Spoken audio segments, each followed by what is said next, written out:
A common condition that I see in the clinic involves pain in the shoulder joint. This tends to be people who are a bit older, those who are 55 years and above. They come to the clinic, they usually complain of pain in the shoulder, usually around this level, and they say that they have pain at night, they can't find a comfortable position to sleep, or when they are sleeping, the pain wakes them up at night. The other thing is they cannot sleep on that painful shoulder. Some of them may even say they have problem lifting up the arm, or if they can lift up the arm, when they hit about 90 degrees, they have a sharp pain. Common conditions that can cause these type of symptoms include a bone spur above the shoulder joint, what we call the acromion bone, which can cause bony impingement onto the rotator cuff when the patient lifts the arm above 90 degrees.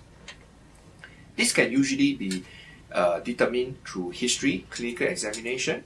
We ask the patient to abduct the arm in this position, thumb down, about 45 degrees between front and sideways, and ask them to forcefully lift up the arm, and the examiner will provide a resistive force. When they try to lift up against resistance and they get pain over here, usually that is a sign of impingement. And the condition can be confirmed using an X-ray scan, X-ray of the shoulder joint, and we can sometimes see a sharp bone spur on X-rays. For such patients, treatment can be conservative with steroid injection, and if that fails, they can consider keyhole surgery to remove the bone spur. Results can be very gratifying. Another cause of shoulder pain in somebody who's a bit more elderly is that of tendon tear. The shoulder has 4 big tendons, one in the front called the subscapularis tendon, one over the top called the supraspinatus tendon, one at the back called the infraspinatus, and one at the back and slightly below called the teres minor tendon. The one that is most commonly injured is the supraspinatus tendon, which initiates this movement.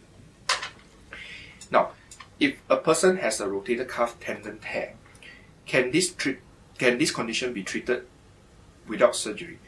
The answer is, if you don't go for surgery, the tear usually will remain there.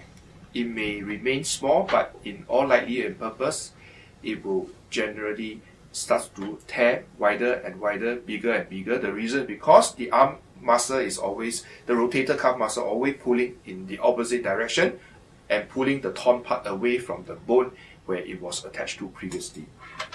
Hence, in most cases, to get best function, you should try to do surgery and try to repair.